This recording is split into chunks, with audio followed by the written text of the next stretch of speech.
Aujourd'hui, je vais vous présenter Star Wars épisode 4, A New Hope, ou Un Nouvel Espoir en français. Donc c'est le premier des Star Wars, le film originel, réalisé et écrit par George Lucas et sorti en 1977. Il faut savoir que Star Wars, c'est le troisième film de George Lucas, après son film entre guillemets de fin d'études, THX 1138, et son premier vrai film, American Graffiti. Et à l'époque, non seulement la science-fiction était un genre qui était désuet, personne ne croyait dans ce projet, c'était pas considéré comme des films sérieux, c'était pas considéré comme des films de cinéma.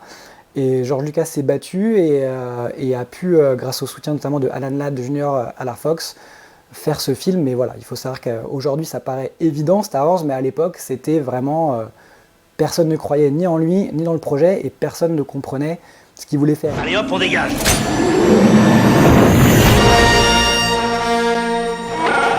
secours, Obi-Wan Kenobi, vous êtes mon seul espoir. Et à savoir aussi que les films de George Lucas et Star Wars sont aussi beaucoup inspirés par les films de samouraï d'Akira Kurosawa, dont il était un grand fan. C'est le film qui m'a donné envie de faire du cinéma, que j'ai vu quand j'étais tout petit.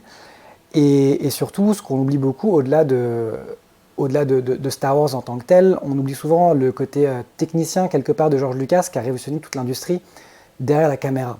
C'est-à-dire que sans George Lucas, on n'aurait pas du son numérique au cinéma aujourd'hui, on n'aurait pas de projection numérique, on n'aurait pas les effets spéciaux tels qu'on les connaît.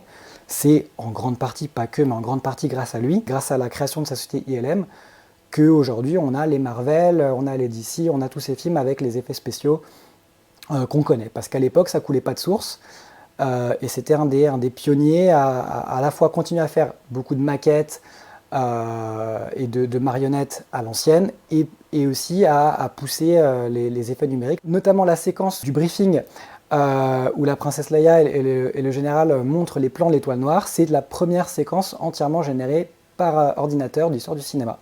C'est le film pour s'évader, c'est le film qui nous fait voyager, c'est le film qui nous montre qu'il y a une galaxie autour de nous et plein de belles choses à voir, et c'est un film surtout qui donne de l'espoir.